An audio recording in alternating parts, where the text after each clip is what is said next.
Okay.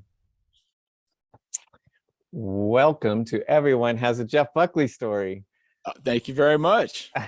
I've been talking with different friends about how Jeff Buckley changed their lives. But many of our guests, we would say more than half, have wanted to talk about you. And Matt Johnson's with me today, who's the drummer on Grace and the Grace Tours. And it just so happens that I, Jeff Haley, know him through several shared friends. And I had the pleasure of playing with him 20 years ago at Arlene's Grocery in the East Village. Yeah. And we get to talk today about Jeff Buckley. Yeah. After playing with Jeff Buckley and changing drumming forever, Matt went on tour with Duncan Sheik, Elysian Fields, Rufus Wainwright, Martha Wainwright, Gabriel Cahan, went on tour and recorded with Beretta Phillips, Beth Orton, David Poe, John Mayer, Ricky Lee Jones, Jerry Leonard, Jade Bird. And he has toured with St. Vincent for the better part of the past 10 years, from 2011 and 2018. Originally from Houston, Matt became known around the world as one of our greatest drummers while living in New York City, and now he resides back in Texas. Please welcome Mr. Matt Johnson. Thank you. Thanks for the introduction. That's really cool. What are you up to now, Matt? A lot right now, a lot of recording and some teaching as well. Okay, I wanted to ask you, as a bass player, I wanted to ask you, what do you look for in a bass player? Oh, interesting. Yeah. Oh man. Oh man, that's such an interesting question. I was playing with this kid, Linus. He's not a kid. He's like, he's probably even 25, 26 years old now. But I was playing with my buddy Linus and with Jade Bird's band. And he's really influenced by, to make it really kind of simple and obvious, he's sort of influenced by the Chili Peppers. Now, I don't really know a lot about how Flea plays, but like, I think it's probably pretty aggressive. And it's pretty like, I don't know, it's not on top of the beat, but it's like he's driving the boat a little bit. Mm-hmm. So I found that interesting because that was a style that I found I didn't have a lot of experience playing with a bass player who was like, no, I'm like leading the charge. Like he might have a pick in his hand and he's going at it. And I was like, okay, this is really, really cool. You know what I mean? I was like, I like this like aggressive bass playing. So I like that. And then of course there's the big warm fuzzy, on or behind the beat bass playing. And that's amazing as well. And seems to require like some type of a response, like it's just a different meal, so like, I have to become either a different side dish or whatever. I have to be a complement to that. And so for me, it's like, okay, head scratch, like that's different. What do I do? If a bass player is really taking that approach, which I love that approach as well. So I don't really know. I think one person that I really love to play with or love to work with in general with recordings is Jonathan Marin. And he seems to just have a lot of control over where to place the notes per whatever is happening. He can kind of put the head, he can get into a headspace of like, oh, I need to sit right there and only play eighth notes, very simple parts. Or I need to play something that, that's more serpentine or something. It has a lot of melodic contour and then also leaving like Jonathan will leave these spaces that to me are so interesting. Like I'm always like, oh man, like I couldn't have picked a better spot for you to leave a hole. And then the way he'll come in, is always an interesting surprise and super reassuring of the depth of his musicality. So I always looked at Jonathan as like, he's a bit of like an avatar of sort, like a, great bass player avatar right there, that person. The more I think about bass players, I have to say the less I know, because I really, that is one of the least, it's one of the most mysterious instruments to me. I can't appreciate like when Sting is singing and playing those bass lines at the same time.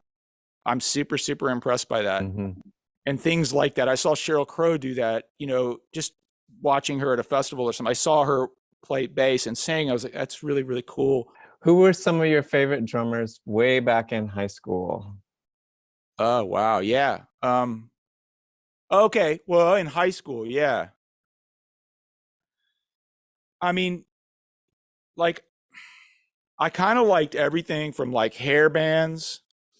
I was into like Rat. Me I was, too. I saw you Rat know what I live. mean?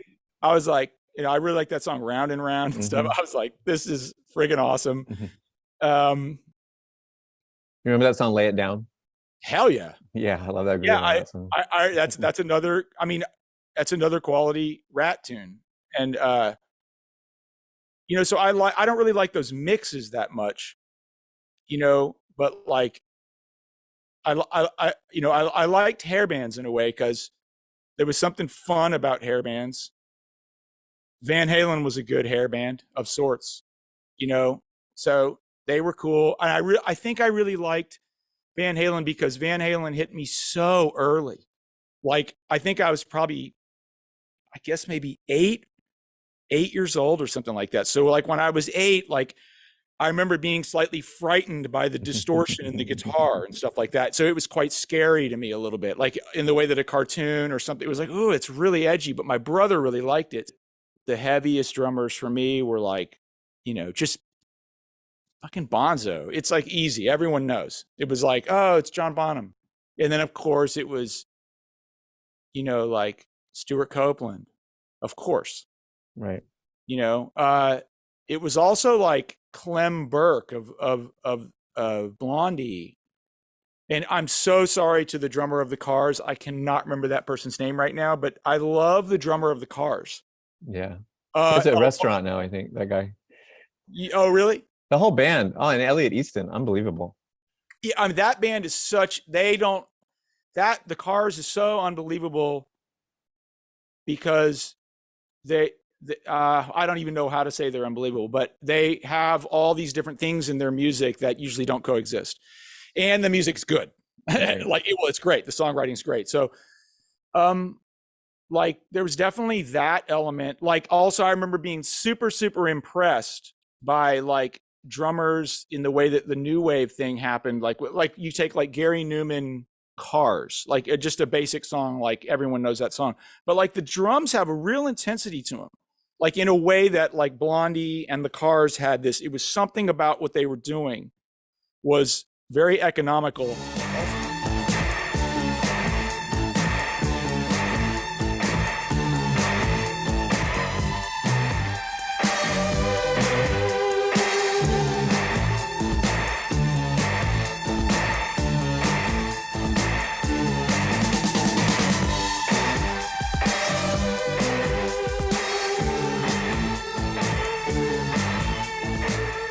Also like Martin Chambers of the Pretenders.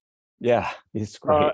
Yeah, and I saw him play one time years later, and I was like, oh my God, he's so powerful. Sometimes I feel like those really kind of stoic, tough drummers that just lay that backbeat down like that. I was super impressed by those drummers because I think maybe I needed more of that quality. I needed to be a little bit more that guy.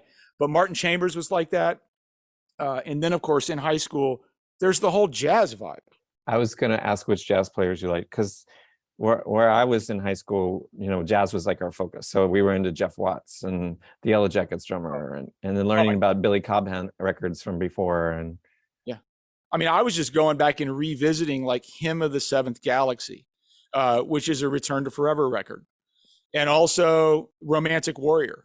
Those records are so interesting. They're full of crazy analog synthesizer kind of sounds, insane guitar playing, bass solos, or like, and then just like Lenny White just absolutely kind of brain stemming, just going completely primal. So Lenny White, definitely. And I went back and listened to a lot of that stuff recently, and I was like, oh my God, no wonder I listened to this stuff. Okay. So there's the whole, like fusion vibe. And then of course there's the whole, like the church of Steve Gadd. mm-hmm. It's like, which was big back then. Yeah, very big.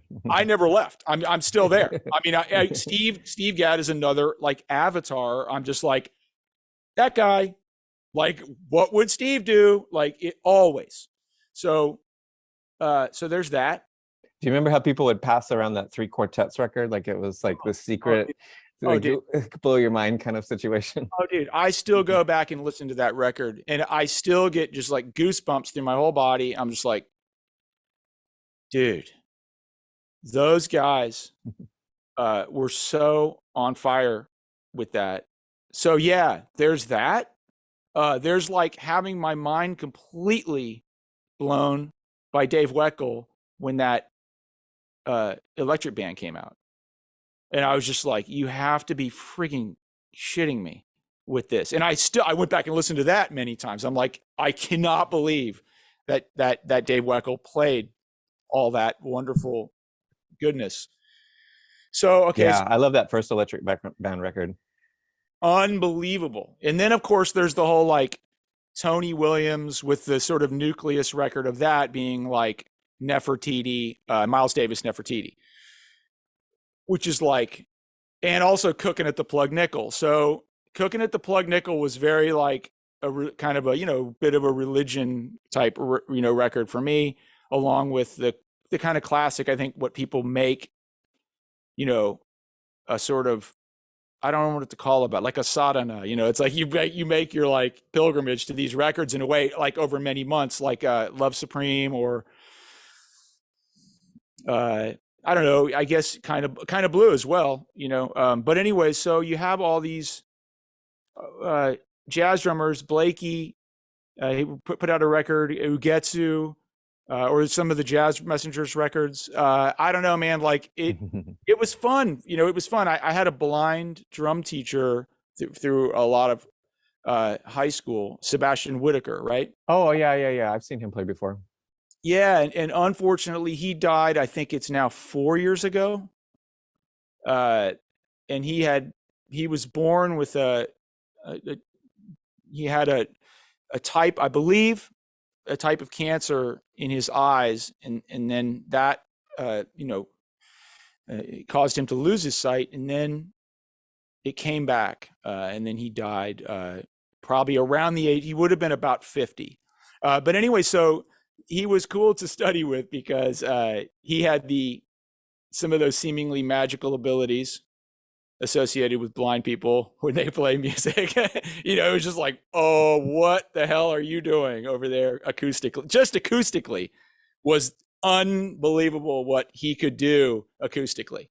Yeah, my brother and I went crazy on that. Okay, so there's that. And then there's the whole Pat Metheny zone. It's like Off Ramp. Like you go listen to Off Ramp, or you listen to Bright Size Life. Two very different, weird, like Bright Size Life is this completely different world. But then there's the whole like Jocko thing, like, with associated with Bright Size Life, and then Weather Report. And you're like, oh my God, you dive into that. And then there's the whole Pat Metheny thing, more like what his thing evolved more toward, with what's his name? I'm trying to think of the drummer's name, but Danny Gottlieb's one of them, and then there's the other guy that came later who's Wertico. Yeah, oh my God, Paul Wertico, who's stupendously insane with that particularly elusive style. I don't even know what to make of that style even today. Like I don't know how they do that. It's very much on the cymbal, with the way it's fused together with the percussion. To me, is absolutely it's mind bending. I was going to say, I wanted to ask about your teacher, and you already answered that question. But, I'm in my classroom right now. I'm a teacher for grades 6 through 12. And I know you went to high school, Houston School for HSPVA. What does that stand for? High School for Performing and Visual Arts. So you went to high school with Chris Dave, who's also a pretty well-known drummer. You want to talk about that a little bit? Yeah. Upgrade? Yeah, totally. Yeah, Chris. Chris is first of all, Chris is a super cool guy. He's always super nice, really great sense of humor, and always super duper stellar player. That I'm really really thankful for having been exposed to Chris, his playing, as a kid, because his playing is so strong. And it was just always a reminder of like, okay, not only are you, you know, always going to be looking up to him and always being, you know, like kind of like, I don't know, like sort of like, uh, in a way, like forced to follow in his footsteps because he was so advanced, but also it's just a different stream. It's a different narrative. It's a different process that he's going through. And you get to look at that. You and Chris, you had like, I'm guessing, just knowing the way Texas high schools work, you probably didn't have a designated percussion teacher. You had like a band director who probably was really good at cultivating great drummers. Yeah, we had a classical percussion teacher, Mr. Tull. I remember his name, Mr. Tull. Very patient man, and knowledgeable. And then we had Dr. Robert Morgan, who was the jazz instructor, who's fantastic. I mean, we couldn't ask for a better mentor or teacher. Basically a trumpet player, great trumpet player, who was, you know, very well. He's just well versed. He was great at running a jazz big band and he you know, he was my drum teacher, Sebastian's teacher as well. So Okay. there was a whole crew of kids coming up through there, and you know, he was just a great mentor. Yeah. Well, I kind of assumed something like that was going on, that there was um somebody watering the seeds. Absolutely, yeah. He you know he would crack the whip and just, you know, get us all playing. You know, cool arrangements, a lot of them standards, and get us like looking at a chart and improvising as well. And you know, for me, you know, not something I was great at, but it was a super important, you know, feature, you know, kind of getting me to just have experiences. Just, I don't know, I mean, just hearing, I know this, maybe it sounds like, yeah, dummy, but it's just like hearing what a saxophone sounds like in your left ear. Right. Or like hearing what a really good saxophone player sounds like when they start to just really, you know, dig into their instrument, and you're playing, you go, whoa, it's like, it's, you don't really get that in a practice room, you know? So that was huge, you know, being around a lot of horns. That's actually, it's quite rare. I really love playing with a horn section. And it's quite rare.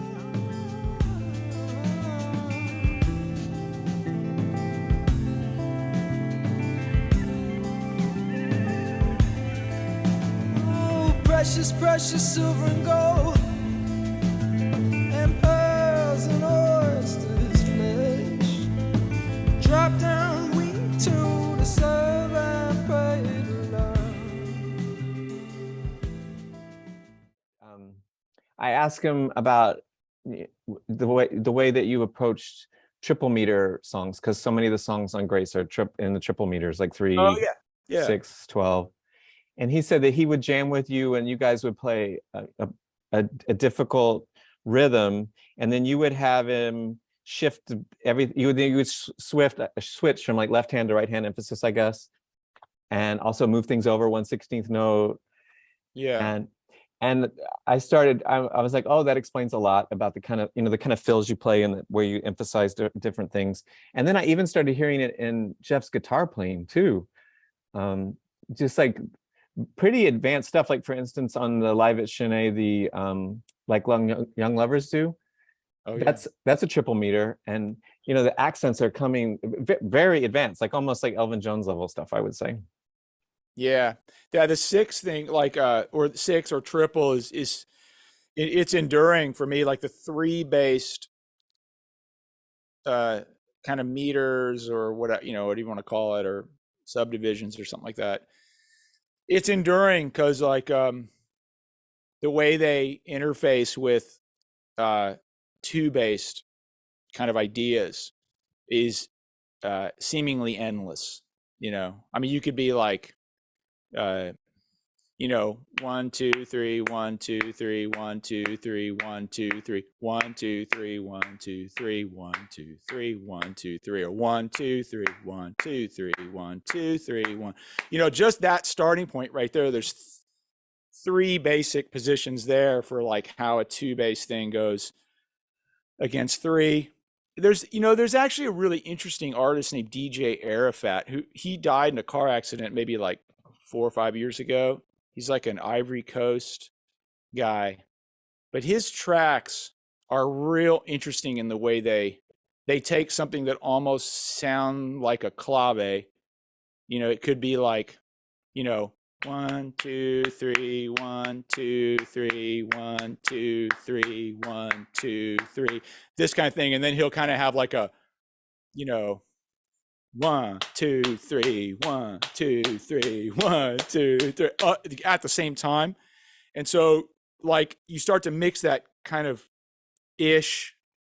clave-ish type thing, cascado, whatever they call it, with this really insistent two bass thing with it. And then there'll be some swung, you know, aspect of it. Like it sounds like it's kind of triplety, and then it'll get real straight, you know, like very straight eighth notes in these certain parts of the phrasing. And you throw in like maybe the bass players, you know, kind of playing like not too much on the one, but kind of like leaning off the back end of like the threes. Mm-hmm. And so it kind of sounds like, whoa, where the downbeat is a little obscured. And you all of a sudden you're in like, dude, like this is such a great groove. So the six bass thing, three bass thing still is, it's just continuously a place that I go to get to stump myself. And to find things that I've never thought of. And a lot of times the reason for doing that for me is to try to, you know, to find something like what you're saying, like just a, you know, maybe it's just the placement of one note, or maybe it's the starting note of a fill or a phrase. It's just that to be able to tip like the narrative in an exciting way by just like, how'd you find that accent? You know, Right. like, why'd you choose that? These two notes, it's like, you know, these notes can just start to appear within the flow of time. You can maybe hopefully cause a couple of interesting accents to pop out. And sometimes I think it does have to do with what like a DJ Arafat thing has in it, which is like to be able to kind of hear the 2 or the 4 while also hearing the 3 or the 6, and being able to kind of, you know, or like a little bit more straight, a little bit more swung.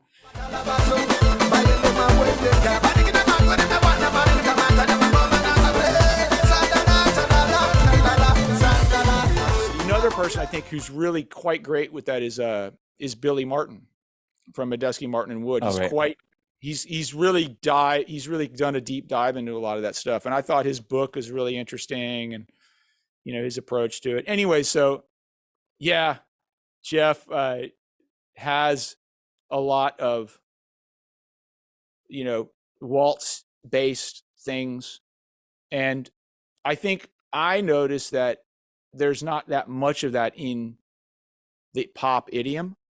It kind of, so sometimes I think it's a bit like, oh man, like maybe you shouldn't put that on the record because it's kind of, you know, people don't, I guess the mainstream or whatever, I don't know. I don't know if there's no such thing as an average person, but you know what I mean? Like that doesn't seem to fly in the way that like 4/4 seems to really fly in the mainstream, you know? When you were recording, were you trying to keep it? I mean, you told us that you were into hair metal in the 80s. So were you thinking, I gotta make this 12/8 song rock when you were recording it? Oh, interesting. No, most of what I would think about was trying to play with the click, not to totally spaz out, because I would totally flip and just do some like micro rushing and like, you know, things that would just, you know, like I don't know, it's like a battle between like different parts of your nature. You know, it's like a more judicious and, you know, like I'm trying to think what the word is, like balanced or metered, poised part of yourself. And then there's a quite animalistic part of yourself sometimes that, that's maybe driven by, more like feeling or emotion or surges of adrenaline fueled surges of passion or something. It's like trying to like get those two people to like form an alliance. Cause a lot of times, like, I felt like I would go cold because I was just trying to like get the emotional guy completely out of the room. Or like I would go completely, absolutely ballistic nuts, and the time would go to shit while I was trying to be like, not trying to be, but like, turning into some kind of like, I don't know what to call it, but like a berserker. The berserker who like, like chest pounding and like goes, tries to summon something that makes fear go away, trying to summon something that makes like, courage happen. So there's that. I would be thinking of that. Like, am I going to try to make it rock? I guess in places though, I think you're probably right that like, I think definitely, and I'm not even just talking about that session. I'm just thinking in general, like musical process. I'm like, oh, how is this going to translate, from a large distance? From like somebody who's not hearing the details. So I'd be like, okay, I got to think about that in terms of scale. Like, or I'm trying to think of, it's not scale. Well, yeah, okay. That is thinking about it in terms of scale. Like the only person sitting on the drum throne is me. So I'm probably going to get lost in details, right? Because the details are super obvious to me. Okay. Then I try to abstract from that and go, well, wait, they probably only hear, or in a large mix, only 40% of what I do is going to really be heard that well. So how can I make my choices based off of that to some degree? You know what I mean? Yeah, I've been watching a lot of live clips, and it seems like I can see what you're talking about in the live clips.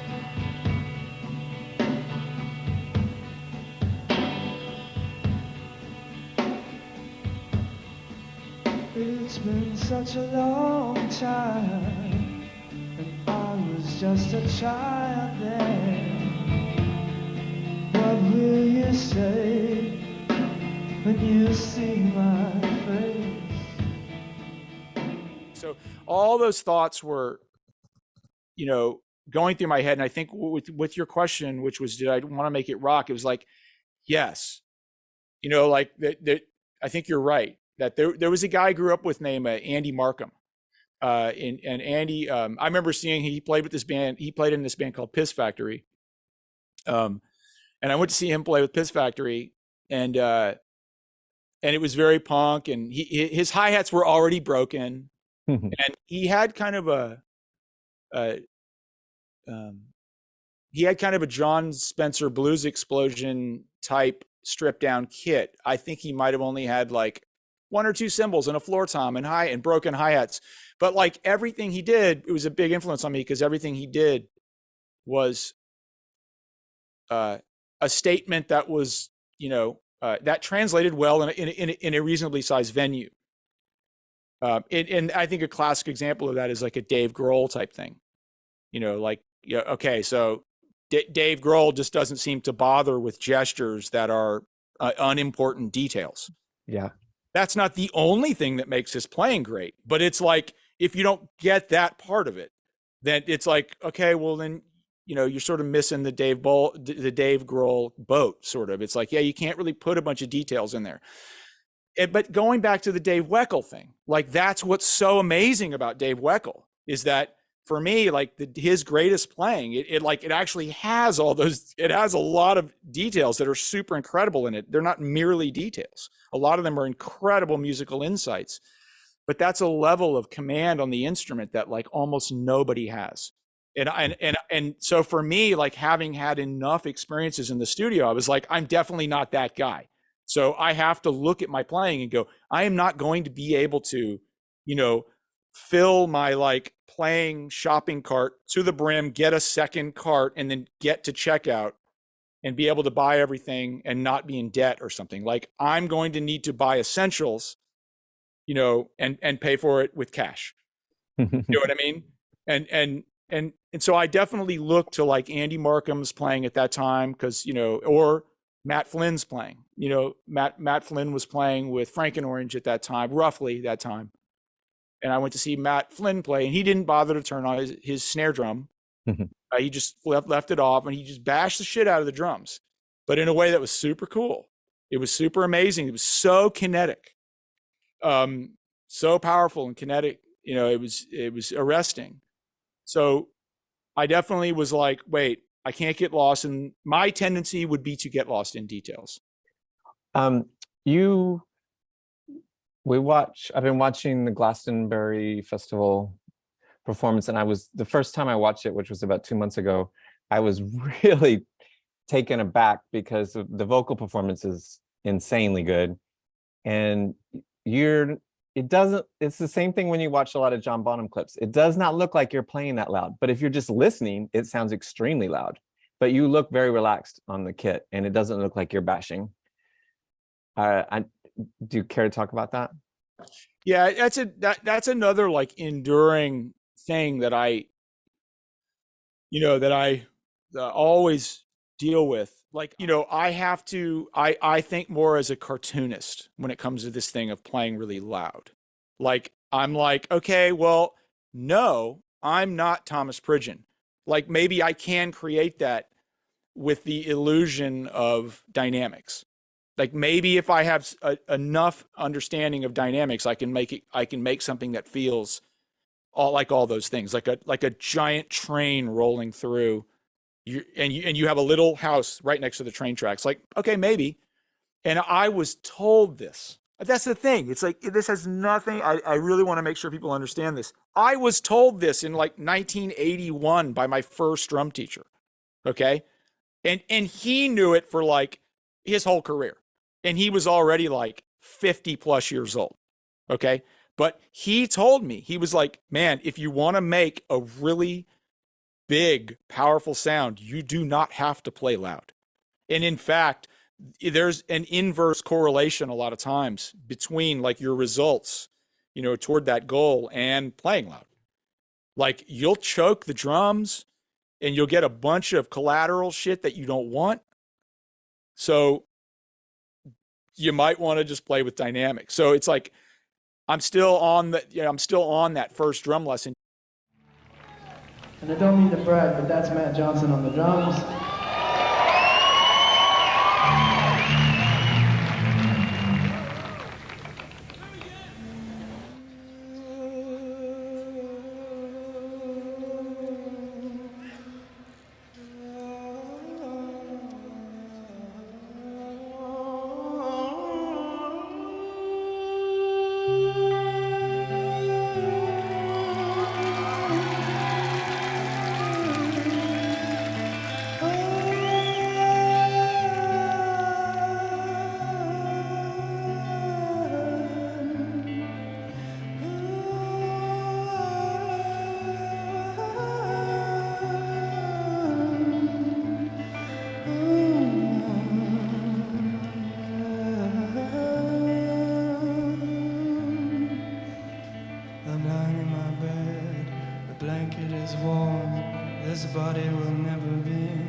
If you laid out my side, I wouldn't need no more open to keep me satisfied.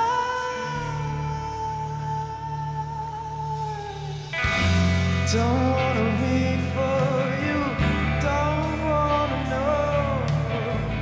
I'm blind and tortured, white horses flow. The memories far.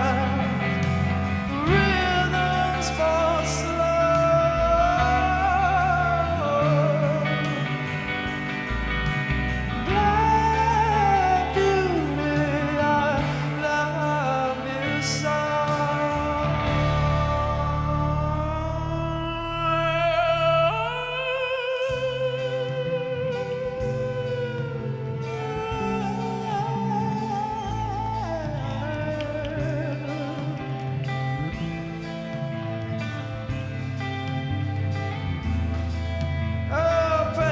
precious silver and gold, and pearls and oysters flesh.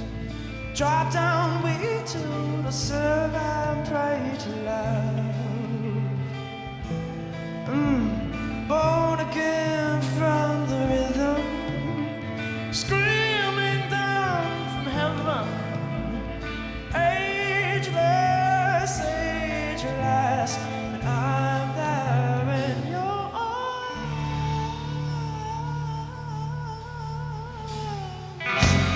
Don't wanna wait for you, don't wanna know. I'm blind and tortured, the white horses flow. The memories fire, the rhythms for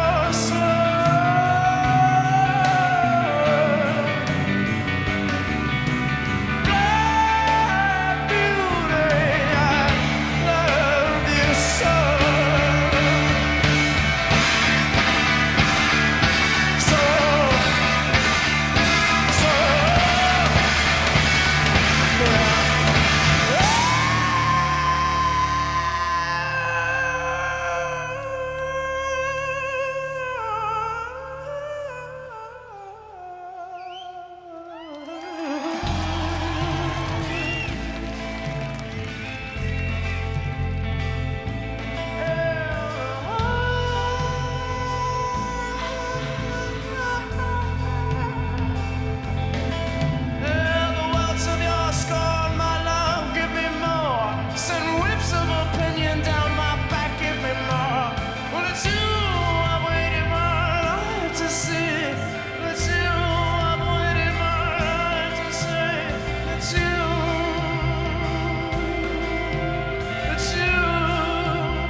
It's you I've searched so hard for.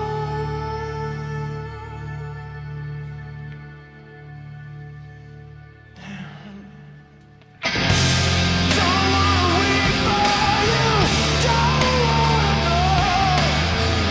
I'm blind by the torture, the white horses flow. The memories fire, the rhythms fall slow.